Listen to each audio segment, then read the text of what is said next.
Supreme Court has upheld the position of Okezie Ikpeazu as Abia State Governor.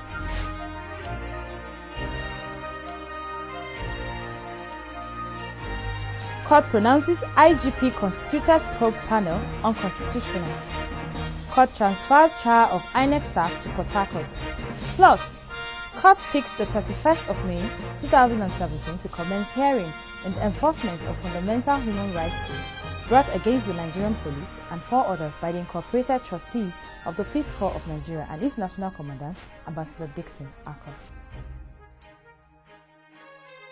Hello and welcome to Judiciary Watch on your preferred people station, PTV. I am Barrister Augusta Yaku. We have interesting packages for you today. These include the analysis of justice and what constitutes justice delay under the Nigerian justice system. Will you like to know more about it? Don't go away. All the details right here, right now on Judiciary Watch. My name is PCO UGOCHUKWU. I'm a lawyer. I practice in Abuja. I commend this program. It brings information, awareness of legal rights closer to the people. I encourage people to continue watching it. The Supreme Court has upheld the position of Okezie Ikpeazu as Abia State Governor. 2 out of the 3-man panel of the Supreme Court justices sitting in Abuja struck out the appeal of Uche Oga challenging the nomination and election of Ikpeazu, thereby affirming the judgment of the appeal court. Oga's appeal was dismissed for lacking merit. It will be recalled that on June 27, Okon Aban, a judge of the Federal High Court Abuja, ordered Governor Okezie Ikpeazu's removal on the allegation that he submitted false tax documents to the Independent National Electoral Commission, INEC. This followed a suit filed by Uche Oga, who placed second in the PDP governorship primary election. Ikpeazu won. Agban had directed INEC to issue Oga with a certificate of return, but Ikpeazu filed an appeal against the judgment at the Court of Appeal. The Supreme Court then upheld the election of Governor Okezie Ikpeazu of Abia State on the grounds that he was properly nominated by the People's Democratic Party, PDP. Delivering judgment on Friday in 3 separate suits brought against the governor by Samson Oga and Friday Nwosu, the Apex Court dismissed the suit on grounds that the suits lacked merits. Thankful to their lordships of the Supreme Court. We are also grateful to the appellants, those who brought this case here. They were not fighting on the streets. They came here to court. The matter has been resolved. It has been resolved. And so it should not continue to be outstanding. They must go home now, unite with the government, and move that state forward. A former Senate President, Adolphus Wabara, also witnessed Ikpeazu's victory at the Supreme Court. I'm sure our dear governor will go to work now with his 2 legs on the soil of Umuahia, and he will deliver. There will be no distractions anymore. And for those who brought us here, the Abians, they should please, join hands with the government of Abia State. Victory for Governor Ikpeazu at the nation's apex court is victory for democracy. The judiciary must be seen as the nation's only dependable adjudicators who must be respected and not be influenced in their proceedings. Present at the judgment was the Chief Justice of Nigeria, Walter Onogen, who described the case as a storm in a teacup which shouldn't have been entertained in the first place. Emmanuel Bagudu, PTV News. A federal high court sitting in Abuja has transferred the case filed by the Nigerian police force against the 23 INEC staff accused of taking bribe during the National and State Assembly rerun elections in Rivers State to the Port Harcourt Division of the Federal High Court. The Nigerian police, through its counsel, Alilu Aminu, asked the court weeks ago to try the INEC staff in Abuja instead of Port Harcourt, where the alleged crime was said to have been committed because of insecurity. But presiding judge John Toho refuted the police application. According to Justice John Saw, the argument of the Nigerian police that the insecurity in Rivers State will affect the trial was not tenable. Further added that there is no evidence placed before the court to show pervasive insecurity in Rivers State. More so, the video clips and photographs tendered by the Nigerian police were incidences that happened before the December 10 rerun elections. We are ready, we'll go on. Like the court said, it's our duty to ensure that there's security. Since the court has given that order ruling, it's not an order or a ruling striking all the matter. It's an order transferring it to Port Harcourt. Port Harcourt is a part of Nigeria, and we are not scared of going there.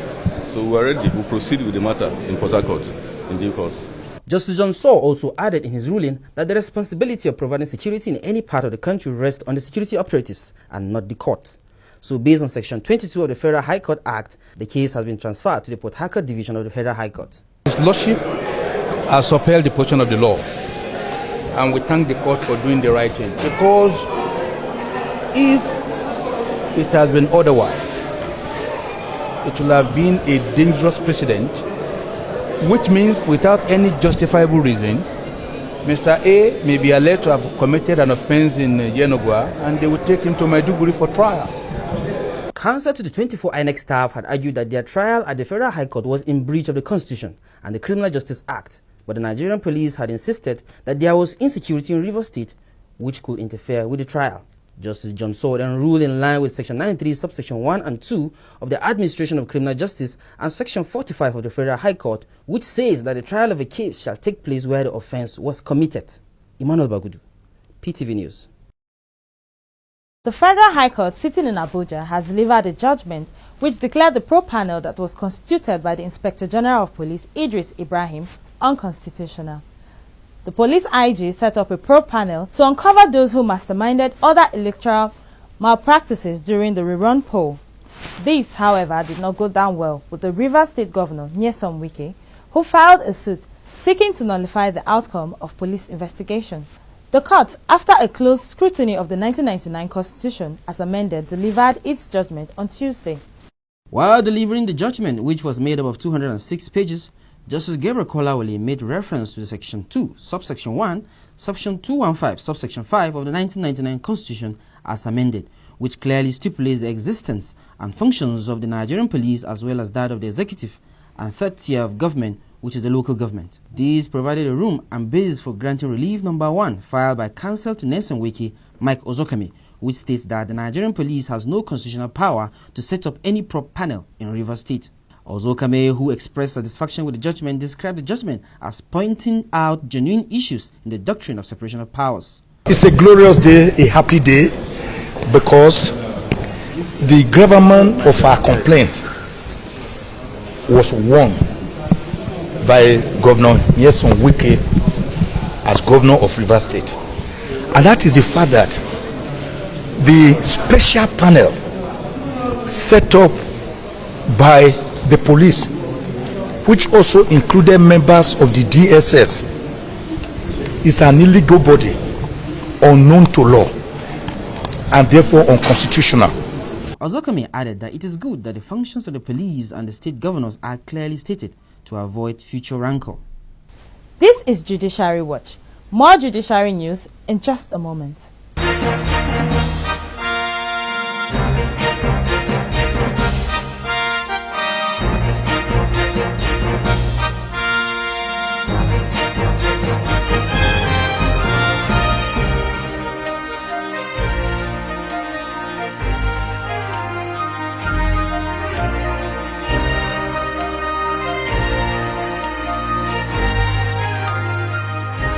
My name is PCO UGOCHUKWU. I'm a lawyer. I practice in Abuja. I commend this program. It brings information, awareness of legal rights closer to the people. I encourage people to continue watching it.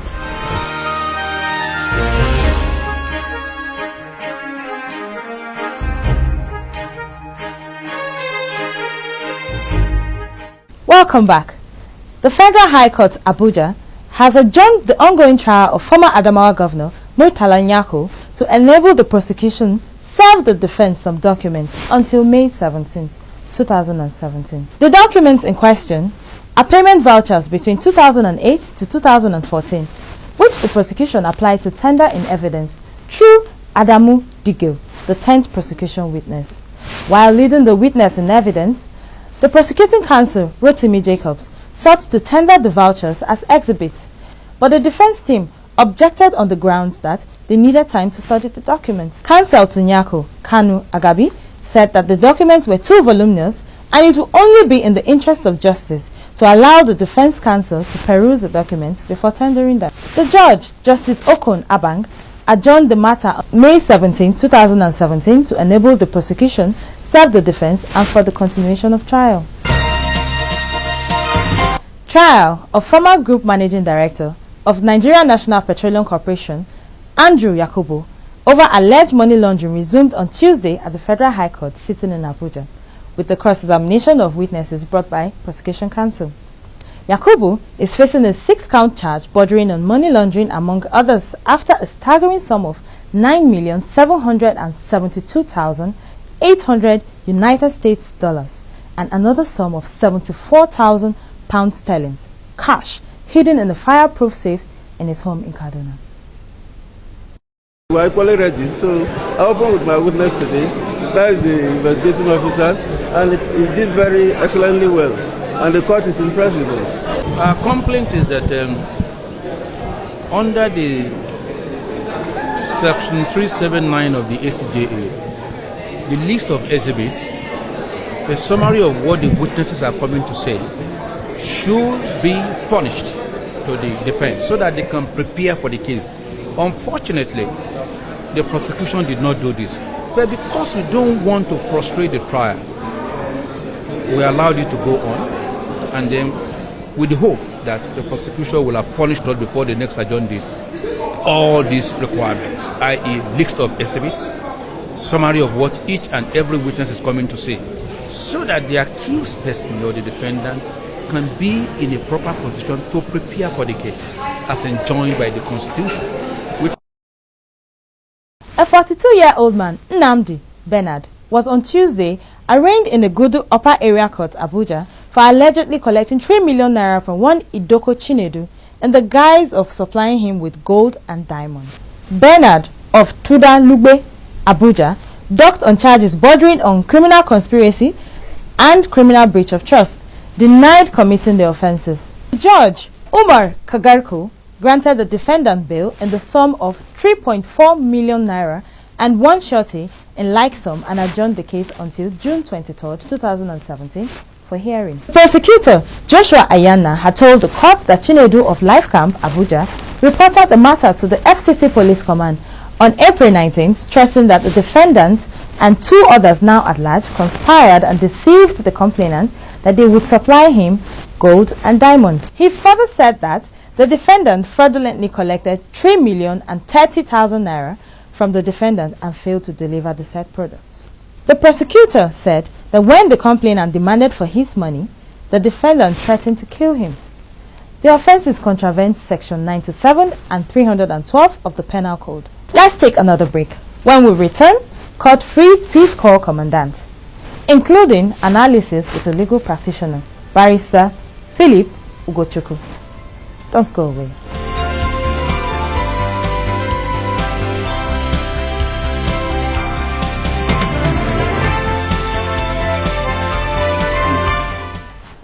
The Federal High Court, Abuja, has fixed May 31, 2017 to commence hearing in the enforcement of fundamental human rights suit brought against the Nigerian police and 4 others by the Incorporated Trustees of the Peace Corps of Nigeria and its National Commandant, Ambassador Dixon Akol. The Peace Corps of Nigeria, PCN, has slammed a 2 billion naira suit against the Nigerian Police, Inspector General of Police, National Security Advisor, Department of Security Services, and its Director General, and the Attorney General of the Federation over the unlawful arrest and detention of its National Commandant, Ambassador Dixon Akol, and 49 others in an unlawful raid of the organization's headquarters in Abuja on February 28, 2017 by a combined team of police and the DSS. In the suit filed by a former Attorney General of the Federation, Kanu Agabi, the plaintiffs are demanding for a sum of 2 billion naira as compensation for the embarrassment caused the Peace Corps of Nigeria and its Incorporated Trustees by the arrest and detention of its personnel in a commando-styled security operatives. Justice Gabriel Kolawole then reserved the matter for hearing till May 31, 2017.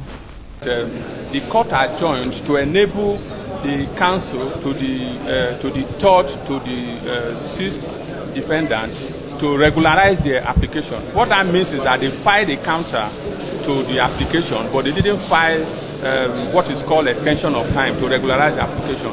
Processes they filed did not carry the name of the National Security Advisor.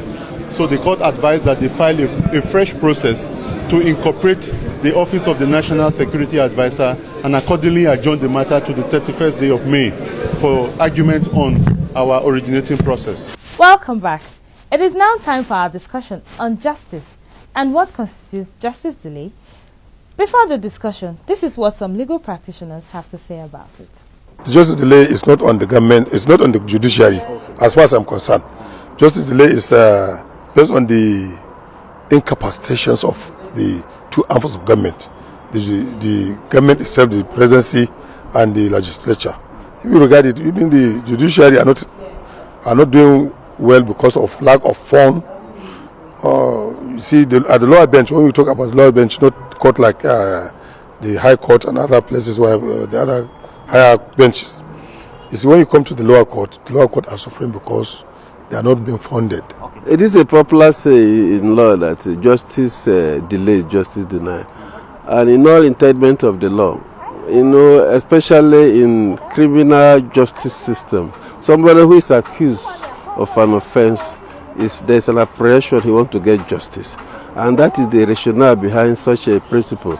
And to tell you that we, the stakeholders in criminal justice administration, we equally try to be up to this, this issue, this task, and keep this principle. That is why the legislation, in their wisdom, have actually, there is a law on the administration of criminal justice, which has, actually identified the bottleneck. And the entailment of that act, which is in operation since 2015, is to make sure that prosecution of criminal cases is done with due dispatch. That is the interest of justice.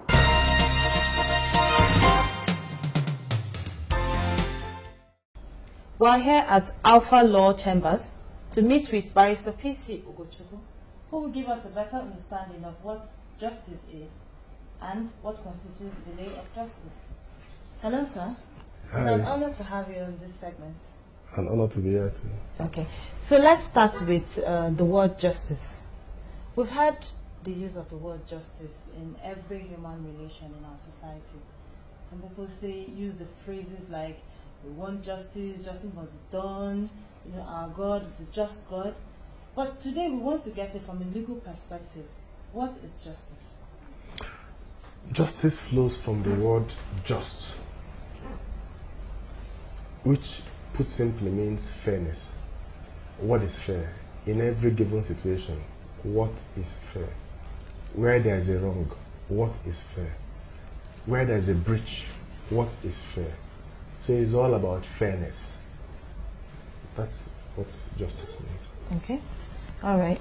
So from your definition, would you say justice as it is in Nigeria is justice as it ought to be? That's slightly idealistic, because when you approach from that perspective, it means you are falling into the error of assuming that justice is an absolute term. It's not. It's a question of degrees. So my own approach will be, okay, in Nigeria, what is the level of justice in the society? I mean, you will concede, maybe in some places you can find, for instance, if you aggregate it in percentage, you can find 80%. In other places you can find 60%. In some places you can say it's 30%. So that's how I'd rather approach it. I also concede it's not what it should be. But the most important thing is that we realize it's not what it should be, and all hands are on deck to improve the administration of justice. Okay, thank you very much, sir. I would like to ask further. Given the population of the Nigerian citizen, it is found that there must be conflict at every given time. So do you think the judiciary is doing enough to adjudicate and dispense justice speedily when it comes to the rising trend of litigation today? It still takes us back to where we started from. The truth is, there is no way you can segment some sector of society from the larger society. So the judiciary is part of the Nigerian system, not part of the Nigerian society. What is our culture? As a people, what are our values? So what you will see that you will find that maybe governance is not optimized. If governance is not optimized, there is no way administration of justice will be optimized, because they flow from the same river. So I will not be in a hurry to tell you that they are doing enough. I will not. That is the truth. But I'll also not tell you they are doing badly. Okay. So I think it hangs in between. Okay. Well, thank you for that too. I would like to ask further, to you, what constitutes delay of justice, especially in the Nigerian judicial system? You know, when you are aggrieved, when there is a breach of your right, you expect that the matter is dealt with expeditiously so as to ensure closure. But when it does not happen the way you expect, that is when you can say there is delay. And of course, we have this maxim in law that says that justice delayed is justice denied. Because when, like I said, you are aggrieved and temperatures are high and you don't get instant recompense, you're not guaranteed immediate recompense, there is delay. Okay. So what would you recommend as a way forward to help curb these issues of delay of justice? Like you just said now, that sometimes when people have this matter, they are impatient. That's what I understand from what you've just said, and then they feel justice is being delayed for them. So what would you recommend for such instances? For me, the most important thing is that we are aware of it. There's a consciousness, there's a growing consciousness right now. We are talking about it. The word is out there in the streets. Everybody is talking about it. And you know, they say a problem identified is a problem half solved. So for me, the first important thing is the consciousness. Then two, you'll find that this consciousness is triggering, like an entire process of judicial reforms right now as we speak. As I talk to you now, you'll find that there is a monitoring and evaluation mechanism for judges. They are assigned cases, they have the administrative judge monitoring them. They are given like timelines regarding when it is expected that they reasonably dispense of those cases. So things are beginning to change. You will find that corruption is now in the front burner. Of course, you know what happened recently. So there is a new thinking. You will find that the things some people used to do with impunity, they don't do again. They are now a bit more careful. You will also find that they are bringing technology into the entire process. Before, of course, judges write in longhand.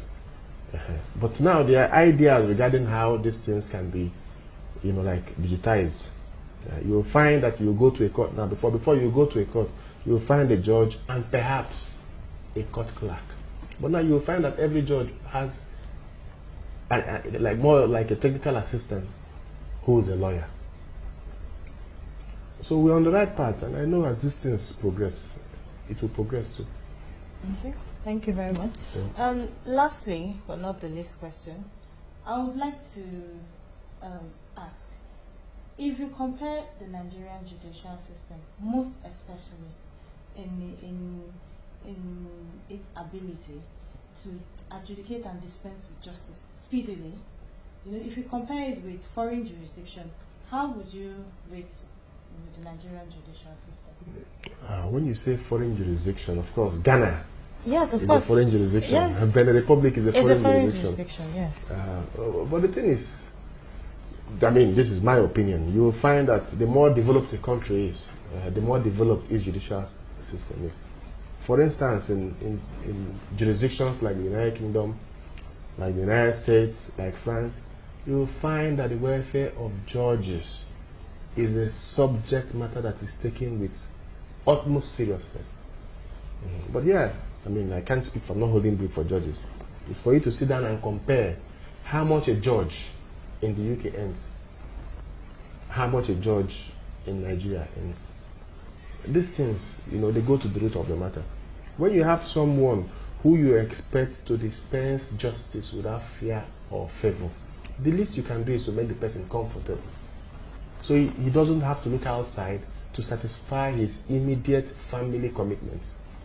When you don't address these things, when you don't correlate these things, of course there is no way you can now come and expect that the Nigerian judicial system will be better than, let's say, that of the United Kingdom, where these issues have been addressed.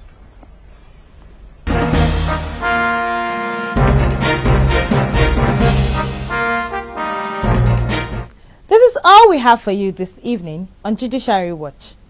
Keep a date with us, same time, same station, on your preferred people's station. I remain my humble self, Barrister Augusta Yaku. Good evening.